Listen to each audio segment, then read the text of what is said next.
अस्सलाम वालेकुम, मेरा नाम फ़ातिमा नूर बाजवा है और मैं फ़िज़िक्स सोसाइटी फोटोनस्फीयर की वाइस प्रेसिडेंट हूँ। फोटोनस्फीयर, ये नाम सुनते ही आपके जहन में सबसे पहले सवाल आता होगा कि आखिर फोटोनस्फीयर होता क्या है। वेल, फोटोनस्फीयर ब्लैक होल के गिर्द एक ऐसी जगह है जहाँ रोशनी घेराव करती है। हमारे एतबार से साइंसी लाइल्मी के इस दौर में एक ऐसी रोशनी जो इल्मी शऊर उजागर करती है।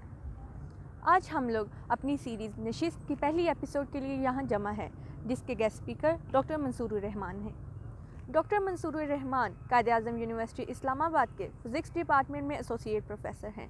उन्होंने अपनी PhD university of Delaware USA से रियलिस्टिक इन्फ्लेशन मॉडल और प्राइमोर्डियल ग्रेविटी वेव्स में की। वो पाकिस्तान के मशहूर फिजिसिस्ट डॉक्टर परवेज़ हुडबॉय के तालिबे इल्म रह चुके हैं। उनका शुमार पाकिस्तान के बेहतरीन कॉस्मोलॉजिस्ट में होता है। अस्सलाम वालेकुम एवरीवन। आज हम डॉक्टर मंसूर के साथ हैं जो कि कायद-ए-आज़म यूनिवर्सिटी में एक हाई एनर्जी फिजिसिस्ट और कॉस्मोलॉजिस्ट हैं और पाकिस्तान के बेहतरीन कॉस्मोलॉजिस्ट में से एक हैं। सर अस्सलाम वालेकुम। वालेकुम सलाम।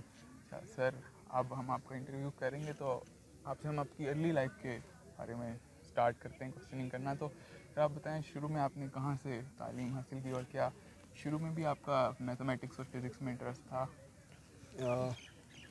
अच्छा, तो मैट्रिक से शुरू कर लेते हैं। मैट्रिक मैंने जो है वो गवर्नमेंट बॉयज़ स्कूल जो है डीएवी कॉलेज और रावलपिंडी से किए।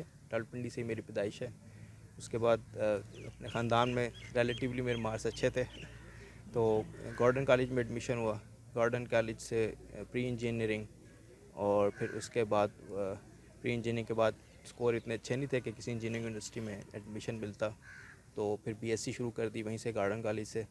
और वो एक साल जो है थोड़ा बहुत इधर उधर हम लोग हाथ पैर मारते रहे, चलो किसी भी इंजीनियरिंग यूनिवर्सिटी में कोई एडमिशन हो जाए, ठीक है, तो और चलो आर्मी में कहीं पे ज्वाइनिंग हो जाए, वो उधर भी अप्लाई किया। और भी यानी इस तरह जो आइडियाज़ हमें हमारे क्लास फेलोज़ या इधर उधर से पता चलते रहते थे, वो कोशिश करते रहे। फिर एक साल के बाद थोड़ा बहुत पढ़ना शुरू किया बीएससी का। अगले 2 साल जो है मैंने बीएससी पढ़ी, और उसके बाद जो साथ ही मैंने ट्यूशन भी पढ़ानी शुरू कर दी थी।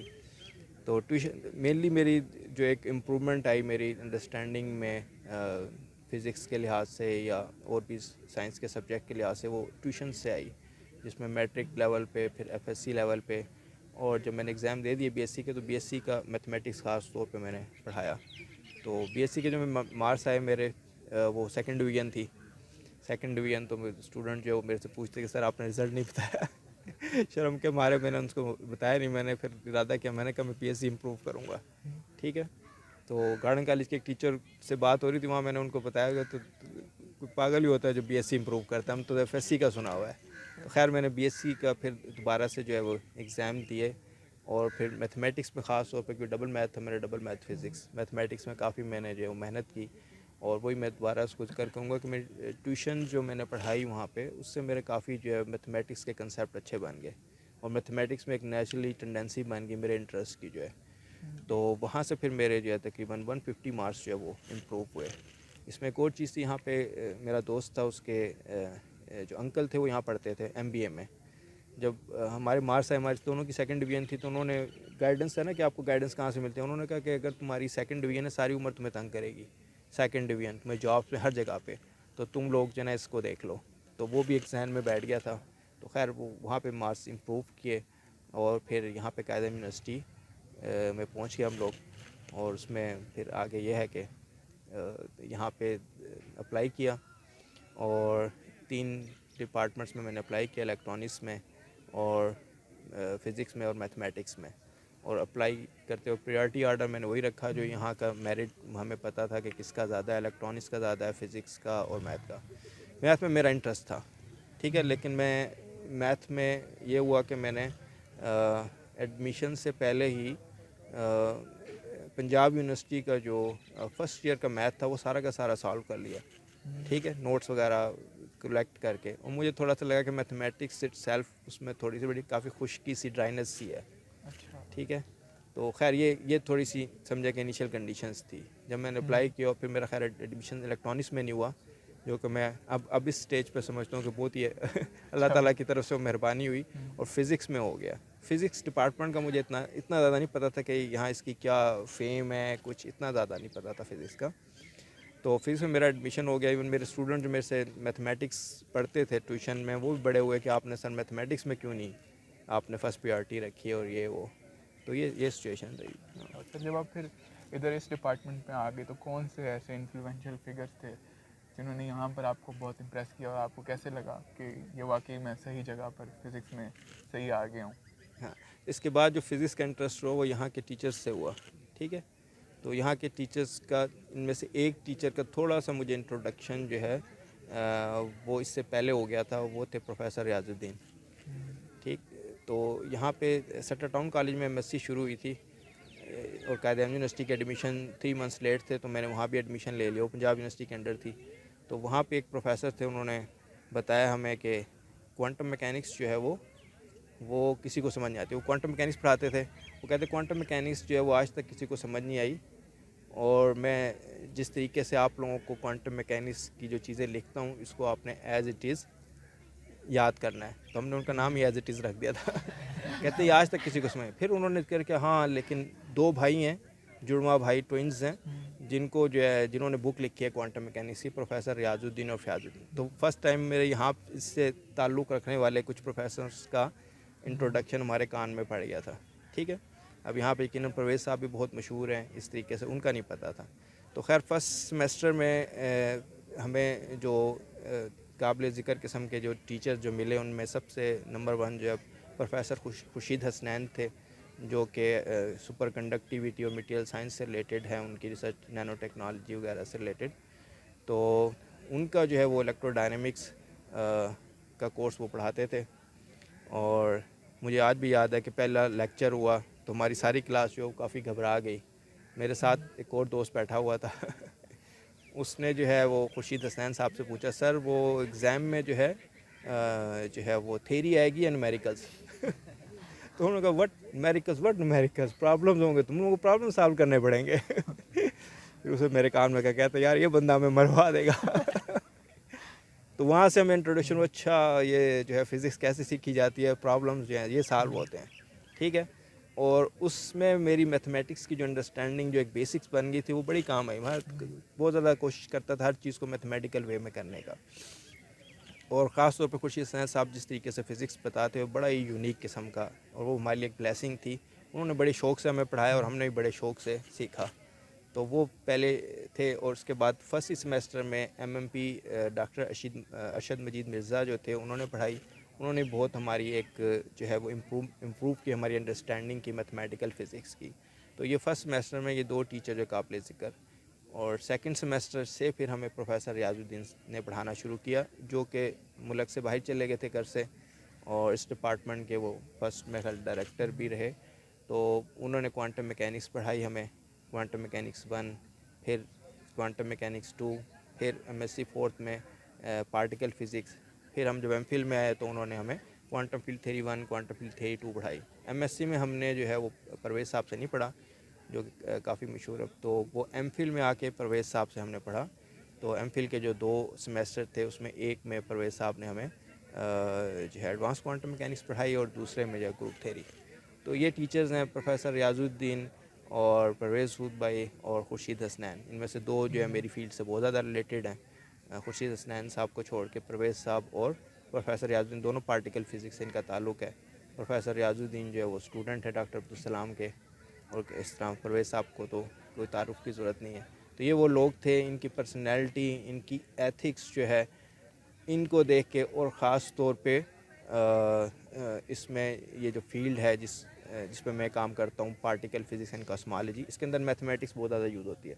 तो वो मेरा इंटरेस्ट मुझे नेचुरली ड्रिफ्ट करके ले गया इन टीचर्स की पर्सनैलिटी की वजह से।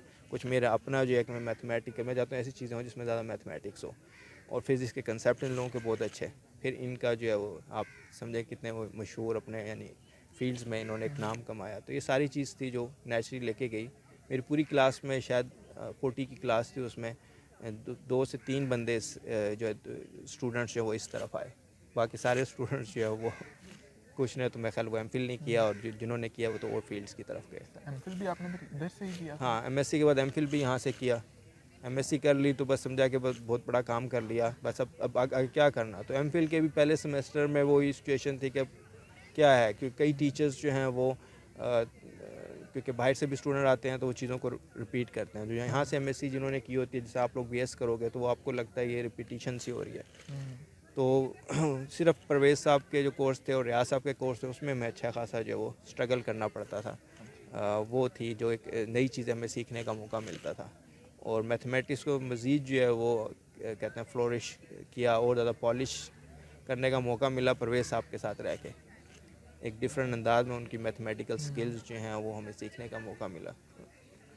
सर आपके मतलब बाहर जाने में किसका हाथ था कि आप बाहर कैसे गए और आपने कॉस्मोलॉजी की ही फील्ड अपनी फिर एमफिल के बाद पीएचडी के लिए कैसे चूज़ की? बाहर जाने की ये स्टोरी है कि मैं तो इंटरेस्ट नहीं था मेरा बाहर जाने का, मैं परवेज़ साहब के साथ ही था। मैंने एमफिल रिसर्च परवेज़ साहब के साथ की। फिर मैंने जो है वो परवेज़ साहब की इतनी पर्सनैलिटी जो है वो एक क्या कहते हैं उसको, इतनी ज़्यादा अट्रैक्टिव और मैजिकल पर्सनैलिटी है कि आप उससे बाहर नहीं निकल सकते। जब मैं उनका स्टूडेंट था तो बस वो ठीक है। तो मैंने कहा सर पीएचडी यहीं करनी है। परवेज़ साहब मुझे पुश करते रहे कि तुम लोग बाहर चलो, क्योंकि परवेज़ साहब बहुत ज़्यादा जो है वो सोशल एक्टिविटीज़ में बहुत ज़्यादा इन्वॉल्व होते थे। रिसर्च को फिर उस तरीके से टाइम नहीं मिलता था। और स्टूडेंट को मैं समझता हूँ कि शुरू में एक पुश चाहिए होती है किस तरह की कि वो रिसर्च में थोड़ा सा वो कर सके उस तरीके से। तो परवेज़ साहब के साथ तकरीबन 1.5 साल में पीएचडी में भी एनरोल रहा यहाँ पे। ठीक है, फिर मैंने सिचुएशन देखी यहाँ पे बहुत सारी इस तरीके की कि मैंने कहा मुझे जो है बाहर ही जाके पीएचडी करनी चाहिए। ठीक है, डिपार्टमेंट के अंदर जो सिचुएशन थी जिसमें से एक शायद पता नहीं ये वाक़या सुनाना चाहिए कि नहीं तो यहाँ पे परवेज़ साहब यहाँ पे मेरे ख्याल HEC जो थी उसने बहुत सारे फंड्स दिए पीएचडी के पीएचडी करें लोग। ठीक है, वो लोग भी पीएचडी करें जो जॉब्स में थे ऑलरेडी स्कूल कॉलेजेस लेवल पे। और इस तरीके से तो खूब जो है ताउर रहमान मेरे ख्याल थे, उनकी वजह से खूब फ्लक्स आया पैसों का, बहुत सारे यहाँ लोग आ गए पीएचडीज़ करने। तो परवेज़ साहब क्योंकि वो बहुत ज़्यादा क्वालिटी कॉन्शियस होते हैं, उन्होंने कहा कि ये जो चीज़ है इसको थोड़ा सा कोई स्क्रूटनिटी भी होनी चाहिए इसकी। तो पीएचडी का एक एग्ज़ाम होता है क्वालिफायर एग्ज़ाम, वो तकरीबन तमाम यूनिवर्सिटी में हर जगह होता है, यहाँ कम्प्रीहेंसिव एग्ज़ाम इसको बोलते हैं। तो वो उन्होंने कहा कि वो मैं बनाऊँगा। तो उससे पहले जो हेलिडे रजनिक क्रेन के प्रॉब्लम आते थे वो बेचारे वो भी स्ट्रगल कर रहे होते थे, तो इन्होंने वो बनाया और थोड़ा जीआरई बेस्ड और ये वो। तो मैंने भी एग्ज़ाम दिया, मैंने एग्ज़ाम बगैर तैयारी के दे दिया। ठीक है, मुझे हमें तो पता नहीं परवेज़ साहब जो वो क्या कर रहे हैं तो एग्ज़ाम खैर दे दिया और मैं बड़ा जो है वो था कि ओहो ये एग्ज़ाम तो इन्होंने सही एक लिहाज से हट के बनाया हुआ था कंसेप्चुअल और ये। तो मुझे लगा कि मेरा एग्ज़ाम क्योंकि अच्छा नहीं हुआ। फिर उनके बाद पेपर दिखाए उन्होंने, पेपर मैंने भी बेदिली से चेक किए, मैंने कहा बस मैं फ़ेल हूँ। 400 का था वो मार्क्स और मैंने जो काउंटिंग भी सही नहीं की, मैंने कहा फ़ेल हूँ। ठीक है, बाकी सारे जो है वो सारे फ़ेल थे, सबको एग्ज़ाम दिखाया सारे फ़ेल थे और मैंने भी बाहर निकल के कह दिया। उसके बाद जो है जब फाइनल लिस्ट बन के आई तो उसमें एक ही बंदा पास था और मैं था और 400 में से मेरे 205, यही मैं बताने लगा हूँ 205 20। ठीक है, अब वो हुआ तो परवेज़ साहब के पास ये लिस्ट है, मैं वहीं खड़ा हुआ था, मैं काफ़ी खुश हूँ, मैं कहा मैं तो पास हूँ, मैं तो पास हूँ शुक्र है इज़्ज़त रहेगी अच्छा, अब वो जो परवेज़ साहब टी रूम में गए तो वहाँ जो आप वो ग्रुप भी था जो चाहता था खूब पीएचडियाँ होनी चाहिए, खूब पीएचडियाँ होनी चाहिए। उन्होंने परवेज़ साहब को कहा सबसे पहले तो आप बताएं कि आपने एग्ज़ाम बनाया और आपका स्टूडेंट पास हुआ, ये चीज़ बताएं। ऐसे लोग थे यहाँ पे जो फिर खैर फिर वहाँ पे अच्छी खासी उनकी बहस हुई। परवेज़ साहब वापस आए, मुझे अच्छा खासा डंडा, उन्होंने कहा तुझे किसने कहा कि तू फेल हुआ है ठीक है, फिर मेरा पेपर रीचेक हुआ बाकायदा, वो तमाम जो है वो फैकल्टी मेंबर जो जिन्होंने चेक किया था उन्होंने मतलब दोबारा से देखा, उन्होंने कहा इसमें कोई इसने मार्क्स बढ़ाए भी नहीं, कोई रीचेकिंग भी नहीं हुई, बिल्कुल वैसे ही है। सर आपकी चाय भी पड़ी है अच्छा तो वो एक इंसिडेंट था जिसमें फिर परवेज़ साहब ने पहले तो मुझे डांटा, फिर कहा नहीं ये लोग ही गलत हैं। ठीक है, तो वो एक ऐसा इंसिडेंट था, मैंने कहा ये अगर मैं यहाँ पे रहा, यहाँ से पीएचडी किए तो छोड़ेंगे नहीं ठीक है, वो पॉलिटिक्स चलती है ना यहाँ पे, जब एक बंदा पास हो और आप यानी परवेज़ साहब पे भी इल्ज़ाम लगाने से बाज ना आते। ठीक, तो वो मुझे एक थोड़ा सा मैंने कहा यहाँ से निकलना चाहिए, अगर मैं यहाँ से पीएचडी परवेज़ साहब से भी कर लूँगा तो मेरा आगे फ्यूचर जो है वो कहीं ना कहीं ये बैठे हैं ये लोग। तो वो एक इंसिडेंट था जिसकी वजह से मैं फिर ज़्यादा हुआ और फिर मैंने जीआरईज़ वगैरह की, जीआरई फ़िज़िक्स जीआरई का एग्ज़ाम दिया। आज तक मुझे अपने वो परसेंटाइल भी याद है, 87 परसेंटाइल मेरे आए, 87 परसेंटाइल जीआरई, उसमें टॉफल का एग्ज़ाम दिया और मैंने फिर बाहर अप्लाई किया डेलावेयर और इस तरह की यूनिवर्सिटीज़ में। तो उसमें परवेज़ साहब की रिकमेंडेशन जो है वो इम्पोर्टेंट थी और टीचर्स की भी सपोर्ट जो है। फिर डेलावेयर में फिर आपका एक्सपीरियंस कैसा रहा? उधर जाके कौन से आपको आइडियल्स मिले और कौन से लोग हैं जिन्होंने आपको उधर इंस्पायर किया? डेलावेयर में वहाँ पे हाई एनर्जी फिज़िक्स की फैकल्टी थोड़ी सी थी, जिनमें सबसे ज़्यादा एक्टिव जो है वो कैसर शफ़ी साहब थे, उनको काइज़र शैफ़ी कहते हैं। तो वहाँ पे जो है, और वो डॉक्टर अब्दुल सलाम के स्टूडेंट थे, उनके साथ पीएचडी की डॉक्टर अब्दुल सलाम के साथ। तो एक चीज़ मैं ये बताना चाहूँगा वहाँ पे कि वहाँ पे जब मैंने पढ़ा तो मुझे ये चीज़ फ़ील हुई, क्योंकि और भी जगहों से all over the world students आए हुए थे ग्रेजुएट, कि मेरी कैलिबर जो है, मेरी जो अंडरस्टैंडिंग है फ़िज़िक्स की, वो इन लोगों से काफ़ी ज़्यादा, और उसकी जो मेन रीज़न थी वो यहाँ के टीचर्स थे, ठीक है, जैसे परवेज़ साहब वगैरह। तो उन लोगों ने उस लेवल की चीज़ पढ़ाई कि वहाँ हमने उन्हें जाके बताया कि वाकई जो हम कोई चीज़ पढ़ के आए हैं। कई इंसिडेंट्स हैं, कई की टेक्निकल टर्म्स जो हैं वो प्रोफेसर बोलते थे, पूछते थे पूरी जो है क्लास से कि किसको ये पता है, ठीक है, जिसमें से एक ये मेथड था स्टीपेस्ट डिसेंट मेथड और इस तरह की चीज़ें, ठीक है, जो यकीनन अब मैं भी यहाँ पे नहीं पढ़ा पाया हूँ इनका एमएमपी वालों को सोचता रहा मैं क्या पढ़ाऊँ कि ना पढ़ाऊँ। तो जितना आप इनको पढ़ा दिए उसी पे रोते हैं कि ज़्यादा पढ़ा दिए। तो मैंने कहा मुझे आता है वो मेथड, मुझे आता है। एक और एग्जांपल है छोटी सी गाजियन इंटीग्रल की, वो मैं करवाता हूँ अपने, ठीक है। गाजियन इंटीग्रल जो है वो एक टीचर खड़ा हुआ डेलावेयर में, उसने कहा बताओ कि गाजियन इंटीग्रल जो कैसे सॉल्व होता है, किसको आता है। वो पूरी क्लास में किसी को नहीं पता था। मैंने कहा मुझे पता है कि किस तरह सॉल्व होता है, मैं कर सकता हूँ। अब ये क्या चीज़ है, अरशद मजीद मिर्ज़ा जो है एमएमपी MSc 1 की क्लास में उन्होंने हमें बताया, वो हमें पता है। तो इससे आप ये कंपेयर कर सकते हो। इवन मेरे स्टूडेंट जब डेलावेयर गए तो उन्होंने कहा कि सर जो आप लोगों ने हमें सिखा दिया ये तो चीज़ उस तरह की नहीं है, लेकिन स्टिल वहाँ पे ऐसी चीज़ें भी मुझे सीखने को मिली जो यहाँ नहीं थी। ऐसे टीचर वहाँ पे मौजूद थे जिनमें जो है वो स्टीफन बार, प्रोफेसर स्टीफन बार हैं, उनसे हमें काफ़ी सीखने का मौका मिला। और एक स्लैविज शिफ्टोफ जो है, उनकी मैथमेटिक्स बहुत अच्छी थी। वो चीज़ें जिसमें इंटीग्रल इक्वेशन यहाँ नहीं पढ़ाई जाती, ठीक है, ख़ासतौर पर कम्प्लेक्स इंटीग्रेशन। और इसमें एक डॉक्टर मॉर्गन भी हैं, वो वहाँ के जो है, जबकि कैसर शफ़ी जो जिनके साथ मैंने बाद में पीएचडी को कोई अच्छे टीचर नहीं थे हाँ वो शायद ये यूट्यूब पे देख भी ले वो तो देखेंगे। इवन रियाज साहब जो है, ठीक है, बहुत बड़ा नाम है, लेकिन टीचिंग जो है वो नहीं, रिसर्च में बहुत अच्छा है, ठीक है, उनका इंटरेस्ट ही नहीं है टीचिंग में। खुद सलाम साहब के बारे में भी यही चीज़, डॉक्टर अब्दुल सलाम साहब के बारे में हमें शौक़ था बड़ा जानने का।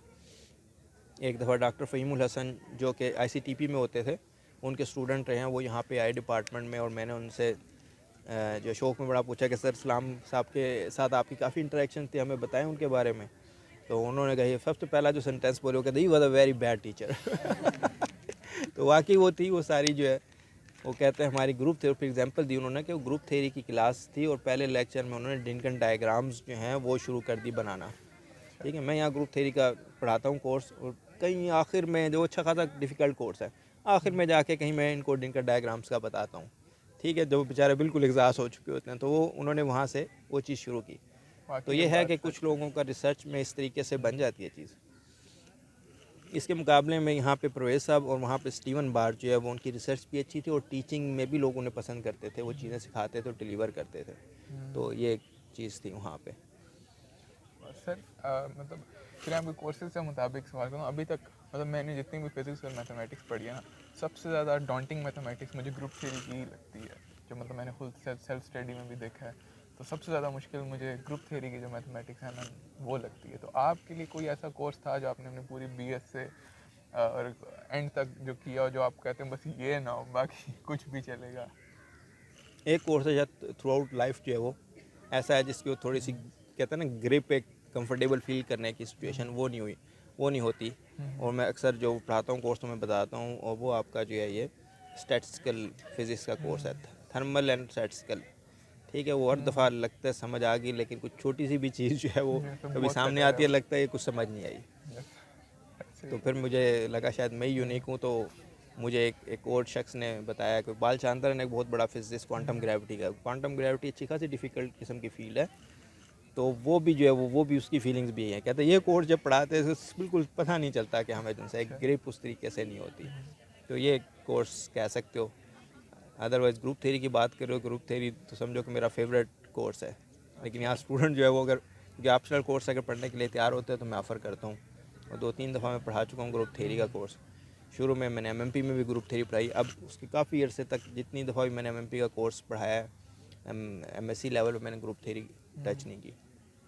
तो ग्रुप थ्योरी जो है वो काफ़ी एक इम्पोर्टेंट चीज़ है, और मैं समझता हूँ कि यहाँ पे जो इस डिपार्टमेंट में मेरे पास कुछ ऐसी चीज़ें सिखाने के लिए जो शायद दूसरों के पास नहीं है, और उसका ताल्लुक क्योंकि मेरी एप्लीकेशन जो है वो मेरी फील्ड से रिलेटेड है, ग्रुप थ्योरी की जो है।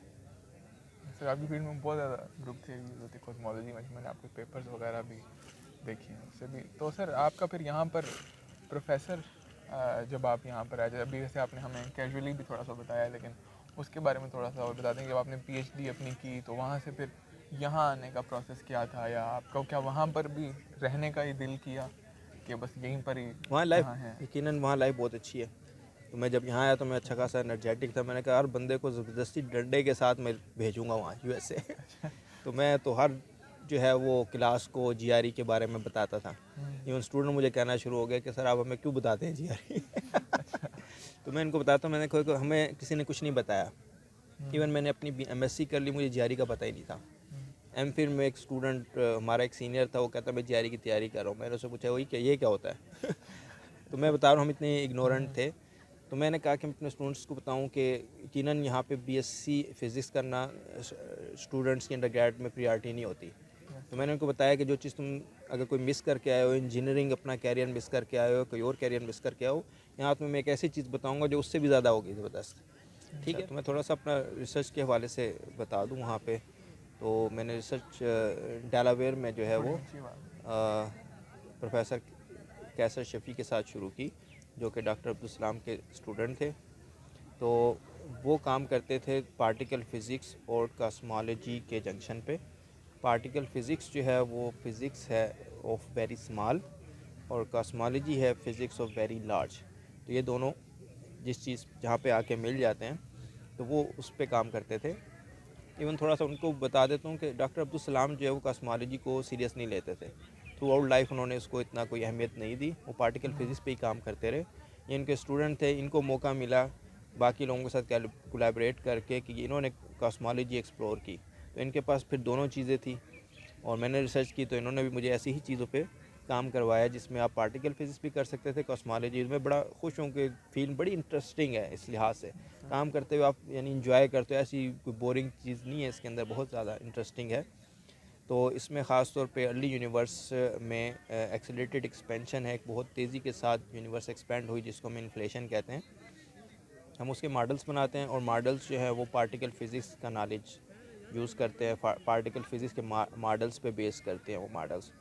तो दोनों चीज़ें आ जाते हैं। फिर इसके मैथमेटिकल बैकग्राउंड में आपकी ग्रुप थ्योरी अच्छी है, वो अच्छी चीज़ें, मैथमेटिकल स्किल्स अच्छी हैं, और भी बहुत सारी चीज़ें। अर्ली यूनिवर्स में आपको स्टैटिस्टिकल फ़िज़िक्स जो है उसका नॉलेज भी आ जाता है। बहुत सारी चीज़ें इसके अंदर जो है वो यूनिफाई हो जाती हैं। तो पीएचडी के दौरान मैंने काफ़ी पेपर लिखे, काफ़ी मौका मिला मुझे कॉन्फ्रेंसेस में प्रेजेंटेशंस करने का। इवन ड्यूरिंग वहाँ पे डेलावेयर में काफ़ी इससे रिलेटेड जो है मुझे अवार्ड्स वगैरह भी जो है वो मिले। वहाँ के जितने भी तकरीबन डेलावेयर यूनिवर्सिटी के जितने भी अवार्ड्स हैं वो सारे के सारे उस डिपार्टमेंट के मुझे जो है वो मिले वहाँ पे।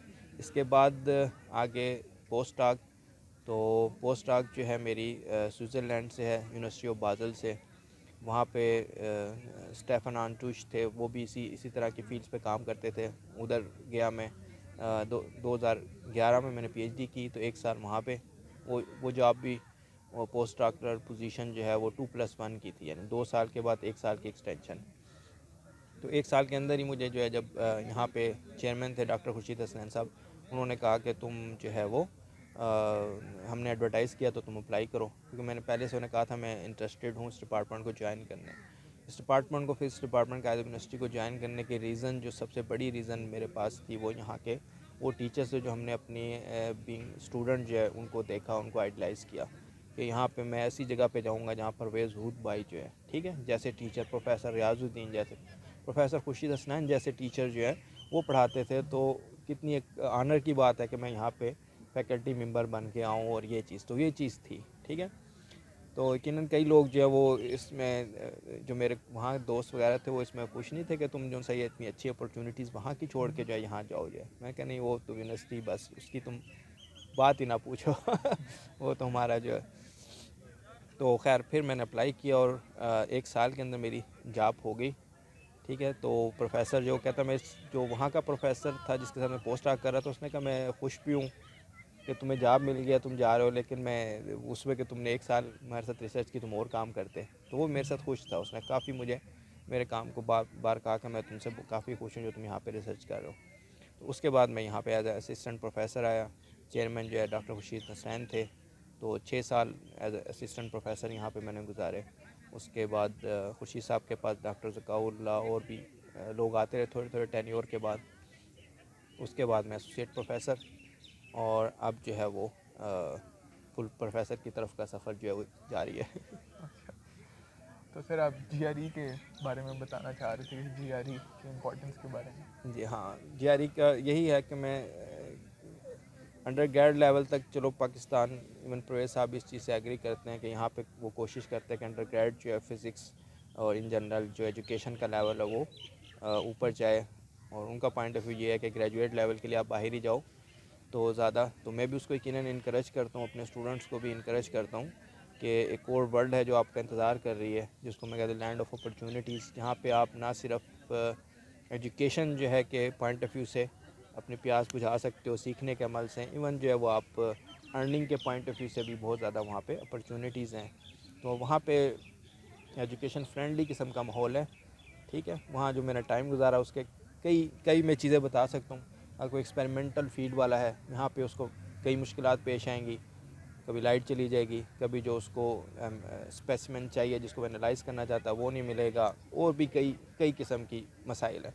वहाँ पे क्या होगा, आपको कोई भी चीज़ चाहिए आप बस लिख के दोगे, वो आपके टेबल पे आ जाएगी। ठीक है, आखिर के पीएचडी के बिल्कुल आखिरी हिस्सों में मुझे लाइब्रेरी को जो एक्सप्लोर करने का मौका मिला। लाइब्रेरी उस तरह इतना जाना नहीं हुआ, तो वहाँ पे उन्होंने कहा कि जो बुक भी आपको चाहिए जो इस लाइब्रेरी में नहीं भी है वो भी हम आपको ला देंगे। तो मैंने शरारत के तौर पे मैंने कहा अच्छा फ़लाने पकवान के जो रिसाले होते हैं इस तरह के, वैसी ना रूट पटांग की चीज़ें मैंने देखा, उनका पूरा सिस्टम था वो वहाँ थे, वो मैंने ऑर्डर कर दिया। वो इतनी बड़ी जो है वो लाइब्रेरी में पहुँच गया, एक बॉक्स था, बहुत सारी मैंने चीज़ें ऑर्डर कर दी, वो पहुँच गई। उन्होंने कहा जी आपका पैकेट तैयार है, लेकिन ये देख लीजिए आप लेके कैसे जाएंगे इसे उठा के। इवन बहुत सारे नावल जो है इब्न सफ़ी के और इस तरह की चीज़ें जो है, तो जस्ट देखने के लिए वो वाकई उन्होंने विदाउट एनी जो है फ़ीस, जो मैं 2-3 दफ़ा ऐसा करता रहा, देखिए हर चीज़ उन्होंने रख दी आपके टेबल पे। आपको जो बुक चाहिए आप बस ऑनलाइन सिस्टम में आपने करनी है, वो आपको ला के दे देंगे। उसके बाद आपको वहाँ जाने की भी ज़रूरत नहीं। अगर आप उसको रिन्यू कराना चाहते हैं, वो बार बार रिन्यू करते रहो आप उसको ऑनलाइन सिस्टम से, अनलेस कि कोई उस बुक को कहता है कि मुझे ये बुक चाहिए। तो ये है पूरा उनका एक सिस्टम है वहाँ पे। फिर जो उधर की लाइब्रेरीज़ थी, लोकल लाइब्रेरीज़, वहाँ पे उन्होंने ऐसे इंतज़ाम कर रखे बच्चों को ट्रैक करने के लिए, लोगों को ट्रैक करने के लिए प्रोग्राम हो रहे हैं, वहाँ पे मूवीज़ दिखाई जा रही हैं, म्यूज़िक की चीज़ें पड़ी हुई हैं लोगों के लिए, पूरा सिस्टम वहाँ पे पड़ा हुआ है कि लोग आए लाइब्रेरी। तो ये मैं चीज़ आपको बता रहा हूँ कि वहाँ कितना फ्रेंडली है। यहाँ पे आप देख लें लाइब्रेरी जो हमारी बहुत अच्छी लाइब्रेरी समझी जाती है, यहाँ पे कितनी फैसिलिटीज़ हैं। तो उन्होंने एक कनेक्शन बनाने के लिए बहुत ज़बरदस्त सिस्टम, ये मैंने एक एग्जांपल दी आपको लाइब्रेरी की। फिर वहाँ का जो जिम था तो वो तो बहुत ही बेहतरीन किस्म का जिम और ये चीज़ें। तो वहाँ ये है कि आपको जीआरई वगैरह आप करते हो, यूएसए में जो एडमिशन होते हैं उसमें जो अच्छी यूनिवर्सिटीज़ होती हैं जीआरई जनरल, जीआरई फ़िज़िक्स और टॉफल रिक्वायर करती हैं। कुछ जो होती हैं वो जीआरई फ़िज़िक्स को इनकरेज करती हैं, उस पर डिसीजन भी ले सकते हैं अच्छे मार्क्स पे। जीआरई टॉफल जो है वो इसलिए ज़रूरी होता है, वो कहता है कि आप इंग्लिश का एग्ज़ाम जो है वो कि आपके इंस्टीट्यूशन में आपने जो डिग्री ली है वो इंग्लिश में टीचिंग करते हैं या आप सीखते हैं कि नहीं सीखते। ठीक है, अगर यूएसए से किया तो टॉफल की ज़रूरत नहीं होगी आपको। उसके बाद जीआरई जनरल जो है वो पूरा उसका ग्रेजुएट प्रोग्राम की रिक्वायरमेंट होती है। ठीक है, उसमें फ़िज़िक्स का कोई ताल्लुक़ नहीं ज़्यादा, तो जीआरई आपने करना। फिर जीआरई जनरल जो है, जीआरई फ़िज़िक्स जो है वो जो अगर एमआईटी वगैरह जाओगे तो वो कहेंगे कि सारे करो आप, ठीक, टॉप की यूनिवर्सिटीज़ में, तो इस पे वो वहाँ पे डिसीजन लेते हैं। इसके बाद क्या होता है, फिर आपको वहाँ पे पीएचडी में जो एडमिशन होते हैं, ख़ास तौर पे हम वी आर ब्लेस्ड के फ़िज़िक्स में और भी मुख्तलिफ़ डिसिप्लिन में वो होते हैं, मुख्तलिफ़ किस्म की असिस्टेंटशिप्स पे होते हैं। असिस्टेंटशिप्स जो है उसमें आपकी टीचिंग असिस्टेंटशिप है, जिससे मुराद ये होगी आप वहाँ जाके वहाँ के ग्रेजुएट स्टूडेंट को पढ़ाएगा प्रोफेसर, आप उसको असिस्ट करोगे। असिस्टेंस किस तरह दोगे आप, डिस्कशन सेक्शन हो सकते हैं, एक बड़ी क्लास है 100 की 200 की, उसके कई सेक्शन बना देंगे, उसमें एक सेक्शन में आपको लगा दिया, आपने वहाँ प्रॉब्लम सॉल्विंग में उनको हेल्प करनी है। दूसरा क्या लैब सेक्शन है, लैब होगी, वहाँ पे आप प्रोफेसर यकीनन आपको हेल्प करने वाले लोग मौजूद हैं, वहाँ पे आपने प्रोफेसर ने जो लेक्चर दिया उससे रिलेटेड जो लैब्स होंगे वो आप करा सकते हो। फिर और ग्रेडिंग के भी होती हैं, ग्रेडिंग असाइनमेंट्स के एग्ज़ाम्स होते हैं, वो आपने ग्रेड करने होते हैं। तो ये बहुत सारी चीज़ें होती हैं जो आप करते हो, जिसके एवज़ में फिर वो आपको पे करते हैं, आपकी ट्यूशन फ़ी पे करते हैं, आपको इतना स्टाइपेंड मिलता है। जो मैं उस टाइम कहता था कि अगर मेरी किसी एटॉमिक एनर्जी में स्पेशल पे स्केल की जॉब लग जाए तो वहाँ मेरे आफ्टर में एक्सपेंडिंग एवरीथिंग खर्चा मेरी बचत इतनी होगी जितनी यहाँ पे स्पेशल पे स्केल पे आपकी जॉब लग जाए बीएस के बाद जो है। जो यहाँ पे यकीनन जो है सबसे समझो कि अच्छी जॉब जो है सैलरी वाइज जो है वो स्पेशल पे स्केल की जॉब्स हैं डिफेंस ऑर्गेनाइजेशन की फिज़िक्स के स्टूडेंट के लिए। तो इतनी मेरी सेविंग हो जाती थी वहाँ पे। ठीक है, आप अपने स्पाउस के साथ जो है आराम से वहाँ पे रह सकते हो। ठीक है, इवन मेरी वहाँ पे जो लाइफ है इस तरीके से मैं कहता हूँ भी यहाँ पे मैं जो है असिस्टेंट एसोसिएट प्रोफेसर भी हूँ तो उतनी कंफर्टेबल लाइफ नहीं है जितनी वहाँ पे आपकी लाइफ है, क्योंकि क्वालिटी ऑफ लाइफ जो है बहुत हाई है वहाँ पे। ठीक है, तो इसलिए मैं स्टूडेंट कहता हूँ कि आप जो है यहाँ पे जीआरई ख़ासतौर पर जीआरई फिज़िक्स के हवाले से जीआरई फिज़िक्स में वही लेवल होगा जो आपका अंडर ग्रेड जो है फिज़िक्स का लेवल है। आप ये चीज़ें अगर अच्छे तरीके से पढ़ोगे तो आपको जीआरई फिज़िक्स तैयार करने में बहुत हेल्प मिलेगी इसमें। सर थैंक यू सर, आपके के बारे में जानकर हमें बहुत अच्छा लगा। अब जो है ना हम अपना क्वेश्चन आंसर्स का सेशन जो है ना वो कर लेते हैं और हम अपनी ट्रांसफर की वाइस प्रेसिडेंट फातिमा से जो है ना शुरू करते हैं और फिर हम ये माइक जो है ना पास ऑन करते रहेंगे। ठीक है, ठीक, हाँ पहले मैं क्वेश्चनिंग कर लें तो सर 1 या 2 मिनट 2-3 मिनट आप एक क्वेश्चन पर लगा लें। ठीक सर। अस्सलाम वालेकुम sir, it was amazing to know about your life. पहला क्वेश्चन ये है कि आप हमें कॉस्मोलॉजी और एस्ट्रोनॉमी में डिफरेंस बता दें। अच्छा, कॉस्मोलॉजी, एस्ट्रोनॉमी और एस्ट्रोफिज़िक्स जो है इसमें आप समझ लो साइज़ का डिफरेंस आप ले सकते हो। एस्ट्रोनॉमी यकीनन उससे बड़े साइज़ पे भी अप्लाई कर सकते हैं, अब कुछ हिस्सों में ये आपस में मर्ज भी हो जाती हैं। एस्ट्रोनॉमी को आप समझो कि सोलर सिस्टम से ज़्यादा रिलेटेड है। ठीक है, सोलर सिस्टम के स्केल पे अगर आप चीज़ों को देखना चाहते हो उसको आप एस्ट्रोनॉमी कह सकते हो। उससे बड़े स्केल पे चले जाते हो आप, गैलेक्सी फॉर्मेशन और इस तरह की चीज़ें, ब्लैक होल से रिलेटेड, ब्लैक होल्स मर्जिंग हो रही है, तो ये थोड़ी सी एस्ट्रोफिज़िक्स में आ जाती है। और कॉस्मोलॉजी जो है वो अप्लाई होती है पूरी यूनिवर्स एज अ ठीक है, एज अ होल जो है वो आपका सिस्टम है और उसमें स्केल इतना बड़ा होता है कि उसमें आपके जो पॉइंट पार्टिकल्स हैं वो गैलेक्सीज़ हैं। Galaxies are treated as a point particles जो हैं। ठीक है, तो गैलेक्सीज़ कैसे मूव हो रही हैं, एक्सपेंड हो रही है इस तरह। तो ये स्केल का है थोड़ा, लेकिन इतना ओवरलैप है कि कुछ हिस्सों को जो है वो कॉस्मोलॉजी के वो एस्ट्रोफिज़िक्स के हवाले से आप कह सकते हो। ठीक, और इसी तरीके से एस्ट्रोनॉमी जो है वो एस्ट्रोफिज़िक्स का ओवरलैप है, तो कुछ चीज़ों को वो एस्ट्रोनॉमी भी कह देंगे, कुछ चीज़ों को जो है वो एस्ट्रोफिज़िक्स भी कह देंगे। लेकिन थोड़ा सा आप ये ध्यान में रख सकते हो, एस्ट्रोनॉमी में ज़्यादा जो चीज़ है वो आपकी सोलर सिस्टम से रिलेटेड। अब अगर आप जो है वो मार्स पे जाने की कोशिश कर रहे हो, उससे रिलेटेड जो चीज़ें देख रहे हो वो थोड़ा एस्ट्रोनॉमी के पॉइंट ऑफ व्यू से आ जाएगा इस तरीके से। ये असल में ये कॉस्मोलॉजी स्टार्ट क्यों हुई और is there a power to start this cosmo universe sir? हाँ, यूनिवर्स जो है वो कैसे स्टार्ट हुई, तो इसमें जो अभी तक मेन स्ट्रीम पॉपुलर आइडिया है तो बिग बैंग का आइडिया है। तो स्टार्ट कैसे हुई वो इसको हम बजाय कि आज क्या है, ठीक है, आज हम क्या चीज़ ऑब्ज़र्व कर रहे हैं, इसको फिर हम एक्स्ट्रापोलेट करते हैं बैक इन टाइम, उससे फिर हम कुछ समझने की कोशिश करते हैं। तो हमें ये समझ आ रही है कि ये यूनिवर्स क्योंकि अब एक्सपेंड हो रही है, इसका मतलब है कि बैक इन टाइम जो है ये बहुत ही आपस में करीब होंगे। तो फिर एक ऐसा टाइम आता है कि इनकी डेंसिटी जो है वो इतनी ज़्यादा हो जाती है कि वहाँ पे करंट जो अंडरस्टैंडिंग है फ़िज़िक्स की वो ब्रेक डाउन कर जाती है। ठीक है, यानी एक पॉइंट तक पहुँचने से पहले।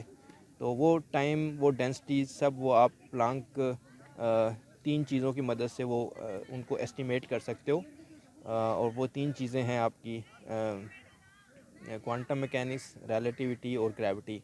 ग्रेविटी के लिए जी है, क्वांटम मैकेनिक्स के लिए एच कट है और रिलेटिविटी के लिए सी है। इन तीन चीज़ों से आप टाइम स्केल निकाल सकते हो।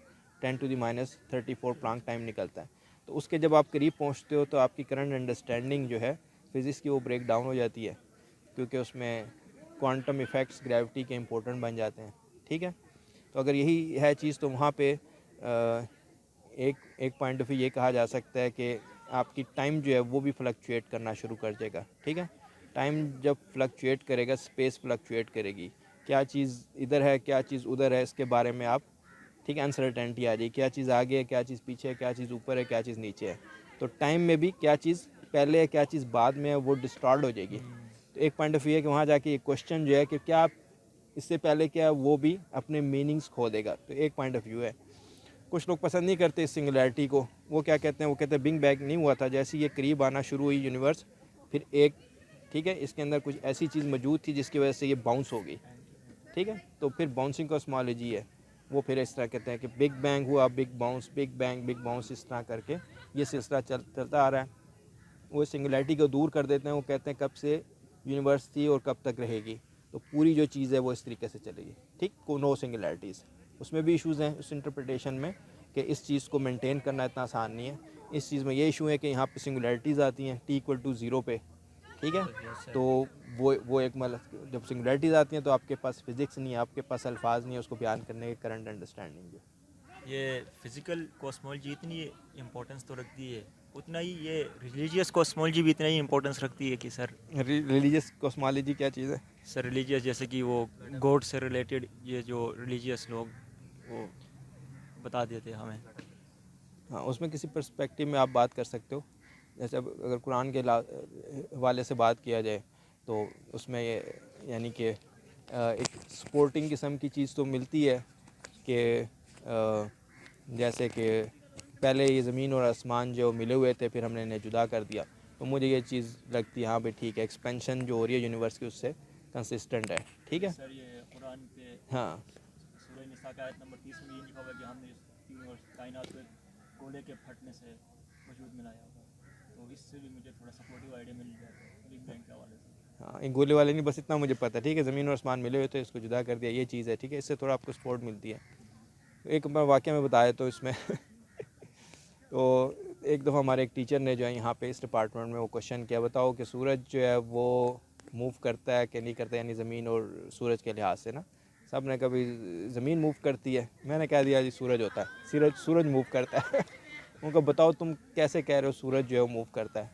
मैंने कहा कुरान में लिखा हुआ है तो काफ़ी मेरे क्लास वालों सारे हंसना शुरू हो गए तो मेरे खैर जहन में था मेरे वो कि जिस तरह कुरान की एक आयत है सूरह यासीन में कि सूरज भी एक ख़ास जो है वो डायरेक्शन में एक मंजिल की तरफ रवा दवा है।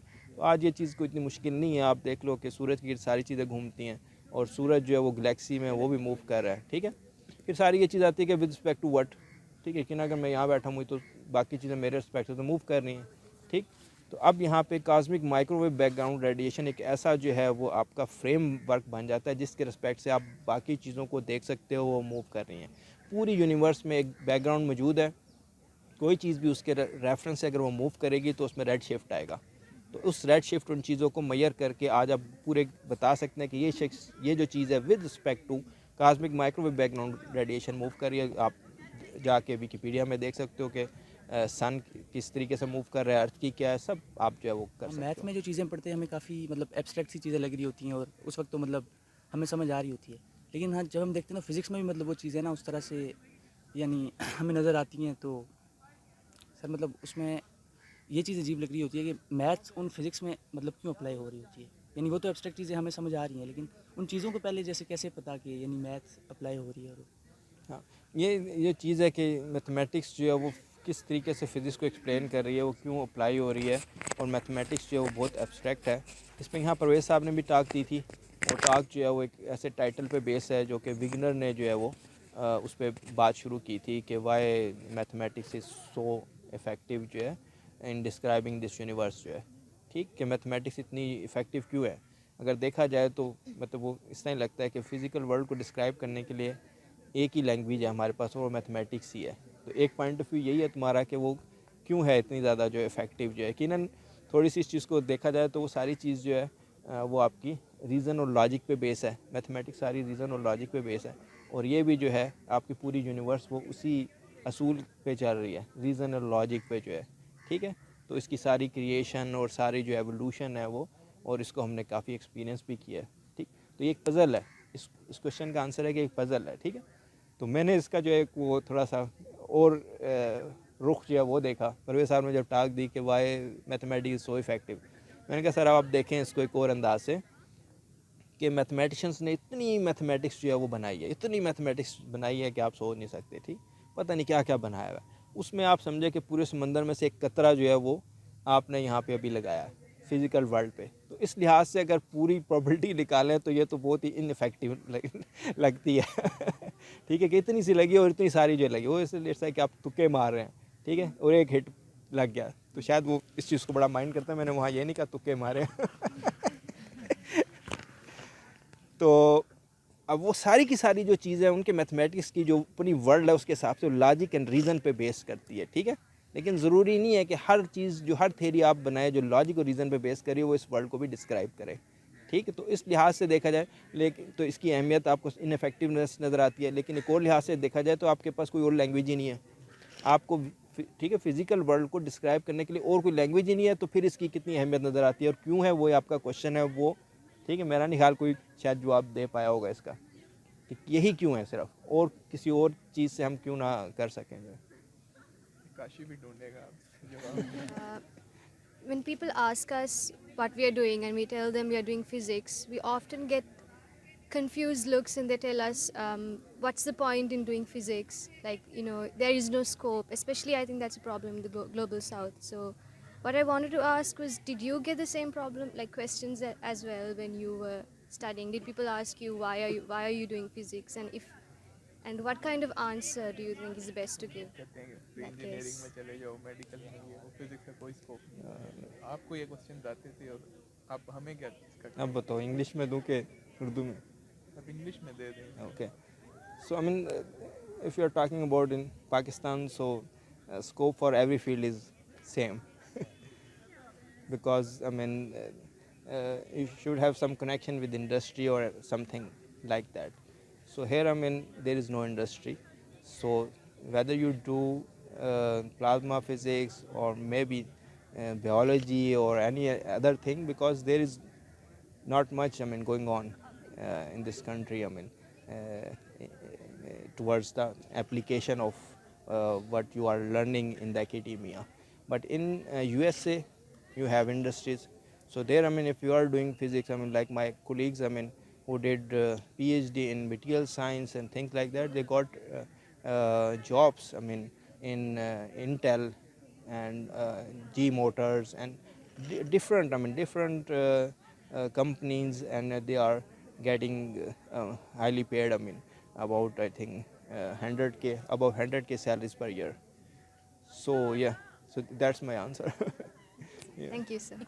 Is gravitational attraction instantaneous? Like we know that it takes like 8 minutes and 20 seconds to travel from sun to the earth, and when it says like suddenly if suns disappear, would the earth and the other planets lose their connection, gravitational connection, or instantaneously, or would they'll take some time? यकीनन हर fact जो है वो एक time लेगा, ठीक है, और at most जो है वो आपको स्पीड ऑफ लाइट से इंफॉर्मेशन जो है पता चलेगी।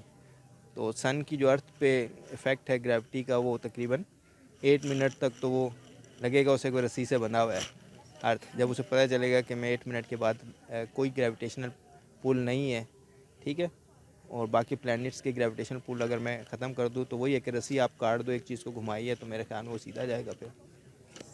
8 मिनट आपके हाँ, यकीन सन गायब हुआ वो इन्फॉर्मेशन जो है वो ट्रैवल करेगी अर्थ तक और उसमें 8 मिनट लगेंगे, तो 8 मिनट का डिले आएगा। Instantaneous, मतलब it's not instantaneous. हाँ, इंस्टेंटेनियस, सही। क्योंकि जो ग्रेविटेशनल फोर्स है वो भी आइंस्टाइन ने बताया कि वो भी जो है स्पीड ऑफ लाइट के साथ मूव करती है, जो कि करंटली जो ग्रेविटेशनल वेव डिटेक्ट हुई हैं, ठीक है, ब्लैक होल मर्जर से। तो ब्लैक होल जब आपस में कोलाइड करते हैं तो उसमें एक जो है वो इलेक्ट्रोमैग्नेटिक सिग्नल भी आता है, ग्रेविटेशनल सिग्नल भी आता है, दोनों उनको मिले हैं तकरीबन सेम टाइम पे, कुछ सेकंड के डिले से। उससे ये चीज़ कंफर्म होगी gravitational waves also propagate at the speed of light, nearly very close to speed of light. तो उस सेंस में भी वैसे, उस सेंस में भी आप ये चीज़। आपको क्या चीज़ खुशी देती है? लाइक लाइफ की अचीवमेंट्स हैं कुछ ऐसी जिनको सोच के आपको अच्छा लगता है? कभी आप बैठे होते हैं फ्री टाइम में तो क्या सोचते हैं, आपको किस चीज़ से खुशी मिलती है? कि ये थोड़ा मुश्किल क्वेश्चन लगता नहीं कोई ऐसा काम किया कि जिससे मैं कहूँ आज मैंने बड़ा कोई परवेज़ साहब से किया, तो परवेज़ साहब ने कहा कि मेरी जो सबसे जिस काम पे मैं अगर फ़ख्र कर सकता हूँ तो वो ये है कि मैंने यहाँ ज़मीन की लैंड जो है वो सेव की थी, उसके लिए खड़े हो गए थे। Yes. खैर उनकी तो क्या बात, तो ये वाकई ऐसा मैंने सोचा ही नहीं वाकई। So ये कि बस लाइफ ये की है कोई कि ऐसी एक अचीवमेंट। थोड़ा सा ये मैं कह सकता हूँ कि इस डिपार्टमेंट से, जैसा मैंने बार बार कहा, मैंने अपने टीचर से यहाँ चीज़ें सीखी, तो उसको मैं फ़ील करता हूँ कि मैंने कम से कम यहाँ पे इतना टाइम ज़रूर लगा दिया और वो चीज़ मैंने रिटर्न कर दी अगली जनरेशन में। 10 इयर्स तक मैंने जो स्किल्स बाहर से सीख के आया, तो वो मैंने अपने स्टूडेंट्स को पूरी कोशिश की है कि वो सिखाऊँ यहाँ पे, वो मैथमेटिकल स्किल्स या जो भी नई चीज़ें मैं सीख के आया। तो वो एक चीज़ है जिसमें कहता हूँ हाँ कि मैंने यहाँ टाइम लगाया है। Thank you sir. डायनोसार का ना करना क्वेश्चन अब वो बेचारे मर गए वो। सर आप ये जो पैरेलैक्स मेथड है डिस्टेंस मालूम करने के लिए स्टार्स के, how far star is from us, इसके बारे में, और ये इतना एक्यूरेट क्यों है कि इसको हम लोग डेली यूज़ में हम इस्तेमाल करते हैं।